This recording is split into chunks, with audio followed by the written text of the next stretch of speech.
Olá pessoal, sejam bem-vindos a mais uma palestra virtual do CELI, Centro Espírita Luz da Esperança de São Francisco de Assis. Meu nome é Bruno, eu sou palestrante da casa e hoje nessa palestra a gente vai falar a respeito de axioma de ação e reação. Mais especificamente, para quem quiser se aprofundar, está no capítulo 13 do Evangelho segundo o Espiritismo, que a vossa mão esquerda não saiba o que faz a vossa mão direita. Tá?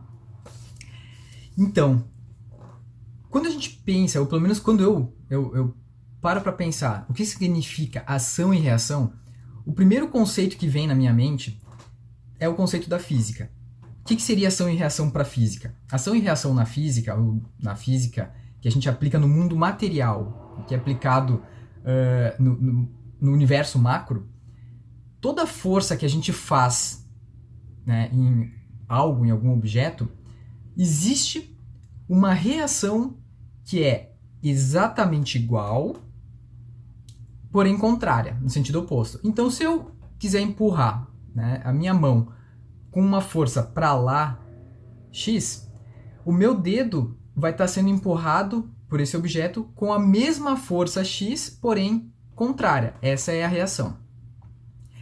E aí a gente vai tentar trazer esse conceito, né, da ação e reação para o conceito, para o espiritismo, ou trazer para a nossa vida, para o nosso dia a dia, que é um conceito mais não material, mas ele é ligado à nossa consciência, ele é ligado à espiritualidade.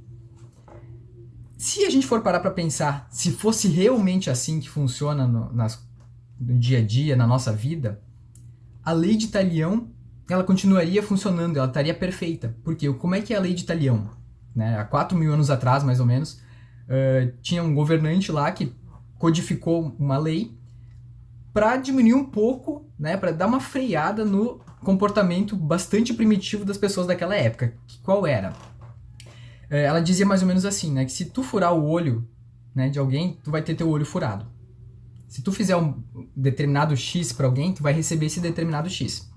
Então, se o meu vizinho viesse até mim e quebrasse meu braço, eu poderia, pela lei, ir lá e quebrar o braço dele. Ou seja, se ele quebrou meu braço, eu posso ir lá e quebrar o braço dele. Eu não posso ir lá e quebrar as duas pernas dele, porque isso, né, eu estaria agindo em desacordo com a lei da época, que foi uma lei que, percebam, ela foi uma evolução para aquele período, porque não se tinha esse controle, né? A pessoa ia lá e quebrava o teu braço, a pessoa ia lá e matava o outro. Então existia essa desproporcionalidade. Percebam que, se a gente olhar ao longo da história, o nosso planeta, as civilizações, dentro do período que a gente conhece por história, ela apresentou uma evolução. Existe uma evolução contínua que vem acontecendo ao longo do tempo. E aí o Talião veio com essa lei e disse assim, ó, né, realizou X, pode ir lá fazer X. Se ele vem um vizinho e bate no meu filho, eu posso ir lá e bater no filho do vizinho. Era mais ou menos assim. Hoje, olhando ou observando ao longo de toda a história com as pessoas que passaram depois, seres de luz que vieram para cá e nos trouxeram uma forma nova de pensar, uma forma nova de ver, a gente vê que não é bem assim, né? O próprio Jesus veio, há 2.000 anos, apresentou a lei de amor para mostrar que não é por aí, porque se dependesse dessa lei de olho por olho, dente por dente, o mundo, né, ele estaria todo mundo cego e banguela. Então, não é bem por aí. Então, o que acontece? Para o espiritismo, a gente sabe que ação e reação, a gente pode também chamar de lei de causa e efeito, acontece que tudo que a gente planta, a gente vai colher. O plantio é livre, a colheita, porém, é obrigatória. Mas, de novo, vamos esclarecer esse conceito, porque muitas vezes a gente pensa que é assim, ó, tá, eu plantei, né, milho, eu não posso colher soja, eu não posso colher outra coisa, se eu plantei milho, eu vou colher milho. Mas ao mesmo tempo, quando a gente pensa dessa forma, pode ser que a gente comece a acreditar que as coisas acontecem de forma, como é que eu vou dizer, inflexível. Que todo o mal que eu fizer, o que eu fiz no passado, eu vou ter que pagar ele da mesma forma em um momento futuro. Ou estou pagando agora pelo passado que eu fiz, ou vou ter que pagar, continuar pagando. Mas a gente, estudando o Espiritismo, vendo o que Kardec nos passou, o próprio Jesus nos disse, a gente vai perceber e entender que não funciona bem assim. Por quê? E como é que funciona isso? O karma, por assim dizer, a gente pode usar essa palavra, né, do sânscrito, Kardec não usou ela, mas é basicamente, exemplifica a lei de causa e efeito. Ele é algo que é mutável, ele não é algo fixo. E como funciona isso? O objetivo de Deus, a gente tem que entender que essas leis divinas, lei de causa e efeito, a lei de amor, a lei de evolução, essas leis de Deus, elas servem exclusivamente para nos ensinar. Deus não criou seus filhos com o objetivo de punir eles, de nos punir. Ele nos cria ignorantes, né? Criou lá o Bruno, ele nasceu, criou o Bruno como um espírito, o Bruno vem evoluindo, só que o Bruno ainda é ignorante, o Bruno ainda comete erros, ele não sabe. Porque ele precisa aprender e desenvolver, criar o mérito da sua evolução. Ele nos criou assim, ignorantes. Só que o Bruno, na sua ignorância, ele comete erros. Porque o que leva o Bruno a acertar? São os erros que ele comete, e isso vai se desenvolvendo, ele vai compreendendo, ao ponto de chegar e começar a acertar em suas decisões. Então, se Deus criou o Bruno ignorante, ou seja, falho, capaz de errar, e esse erro dele vai gerar uma punição, é como se Deus tivesse criado a gente para ser punido. Mas o objetivo de Deus não é punir. E aí que entra o que é muito importante a gente entender. Que quando a gente faz algo, o mal, comete um erro mesmo por ignorância, esse erro, esse equívoco nosso, na nossa evolução, no nosso dia a dia que a gente comete, ele não necessariamente será punido. A ação que a gente teve aqui vai ter uma reação, mas ela não vai ser igual à da física, exatamente igual e oposta. Ela vai acontecer. Só que entre a gente fazer e a gente receber essa reação, existe um período de tempo. Existe uma linha temporal em que a gente vai continuar vivendo, aprendendo, até que determinada situação aconteça. E aí que encontra a sabedoria divina, aquilo que o próprio Espiritismo vem explicar, que enquanto a gente está transitando entre ter feito mal ou estar fazendo e receber essa reação, nós podemos mudar o nosso comportamento. Nós podemos aprender com o erro cometido no passado sem a necessidade de termos passado pela dificuldade.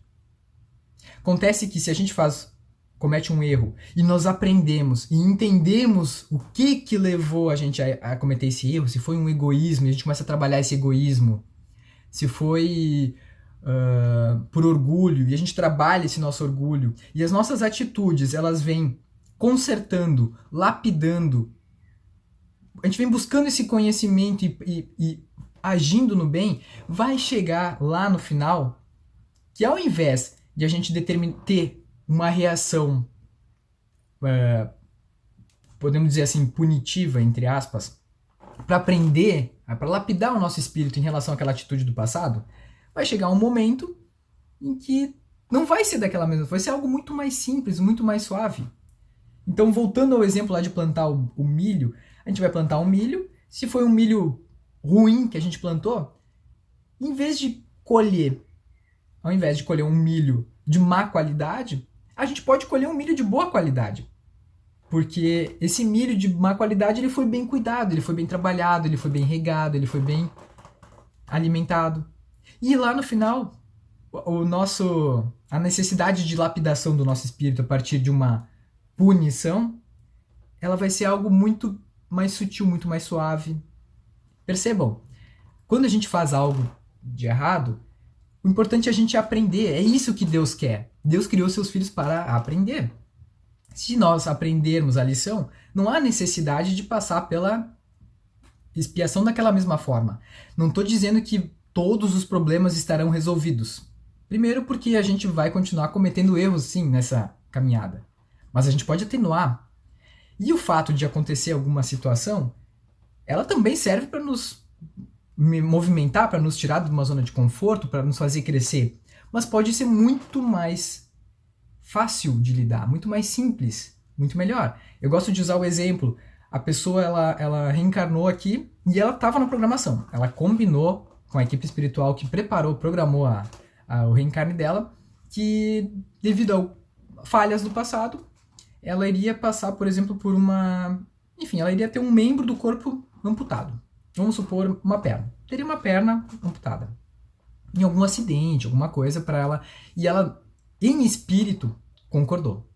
Ela disse, não, para mim vai ser importante isso, eu vou passar por isso.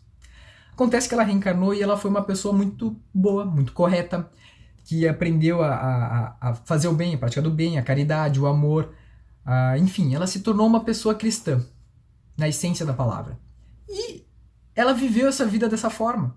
E quando estava programado lá para ela ter esse acidente, lá pelos 40, 50 anos, quem sabe, ela vai chegar e vai ter um acidente e vai perder a unha do mindinho. E aí, aquela perna que era para ser amputada, não houve necessidade, ela perdeu a unha do mindinho. E foi o acidente que ela teve. Porque ela sanou ao longo da vida dela um erro do passado. Percebam, se a gente conseguir compreender isso aí, isso é incrível para a gente olhar hoje para as nossas atitudes, para tudo aquilo que a gente faz no dia a dia, a partir dos nossos pensamentos, a partir dos nossos sentimentos, e começar a trabalhar eles. Porque a partir disso, o que vir para frente vai ser para nos ensinar, mas pode ser algo muito mais simples, muito mais fácil. E também eu gosto de quando eu paro para pensar, né, em relação ao karma, aquilo que nós estamos passando hoje, as dificuldades que nós temos na nossa vida, eu gosto sempre de pensar também será que isso que está acontecendo comigo hoje é algo que eu fiz de errado no passado? Ou será que tem também um efeito de erro do presente? Como assim? Muitas vezes a gente pensa, a gente entende o karma e entende que, não, esse erro do passado, esse aqui que eu estou passando hoje é um erro do passado.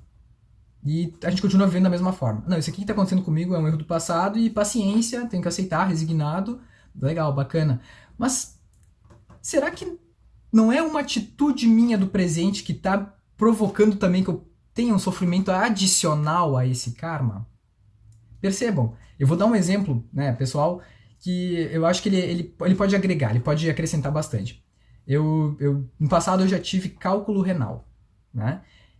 Aí na hora que tive ali, aquele negócio, né, é uma coisa dolorida, é uma coisa bastante incômoda, e aí a gente para pra pensar, pô, será que é alguma coisa do passado que eu fiz que hoje eu tô com essa propensão, com essa genética para produzir cálculo renal?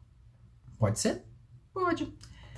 Mas o que eu fiz naquele momento que eu descobri que eu tinha e que eu tive?